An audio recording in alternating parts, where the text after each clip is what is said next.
Good evening. This is To the Point. I'm Becca Habiger.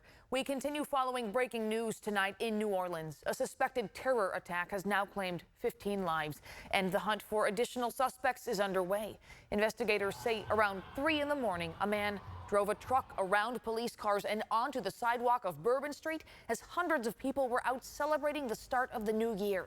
Tonight, in addition to at least 15 people killed, more than 30 others are hurt.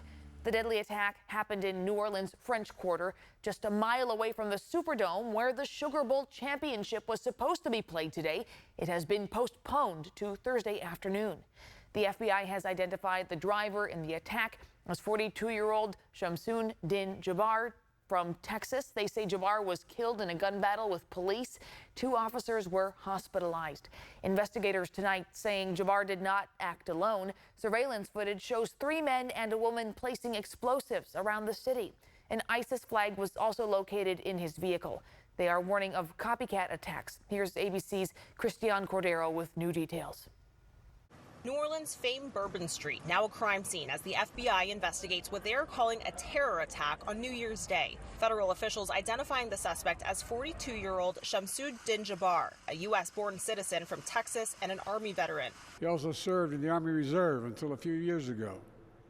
The FBI also reported to me that mere hours before the attack, he posted videos on social media indicating that he was inspired by ISIS, expressing a desire to kill.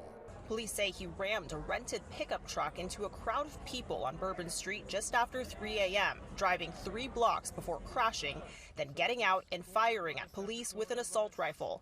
Officials say 2 officers were hurt before police shot and killed the suspect. Witnesses described the scene as gruesome. What we saw was insanity. I mean, something out of a movie. The graphic nature of it, and it was unbelievable. Investigators say they found an ISIS flag, weapons, and improvised explosive devices inside the truck. They're now working to determine whether he had any affiliations with terrorist organizations. The FBI says they also discovered more IEDs planted around the area in the historic French Quarter, some of which were deemed viable, according to sources. Following the deadly attack, there have been many questions about the security measures the city had in place. Some online claim the city did not have barriers that could have prevented the suspect from driving down Bourbon Street. Here's what we can verify.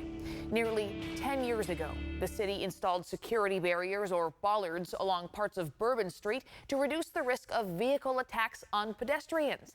Today, New Orleans mayor said the city's police department had since deemed those bollards inefficient due to malfunctions, and the city was in the process of replacing them.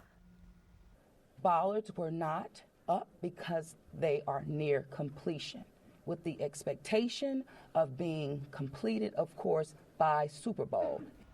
Cantrell says the city had temporary barriers and police cruisers in place, but the city's police chief says the suspect went around those barriers. This particular terrorist drove around onto the sidewalk and got around the hard target, where he did have a car there, we had barriers there, we had officers there, and they still got around. Leading up to the holidays, federal law enforcement leaders say they had been warning police departments around the country that vehicle ramming was a key area of concern and to be prepared. Less than 2 weeks ago, 5 people were killed when a suspect rammed his car into a Christmas market in Germany. Police departments across the country tell ABC News tonight they are concerned and focusing on the potential for copycat attacks, with security likely to be increased for upcoming events, including Donald Trump's inauguration. Today, Governor Newsom said the State Threat Assessment Center is on heightened alert.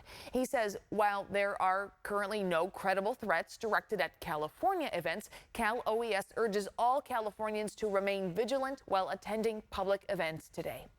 We have more coverage about the Bourbon Street attack, including the full news conferences from New Orleans officials, streaming right now on our free ABC 10 Plus app.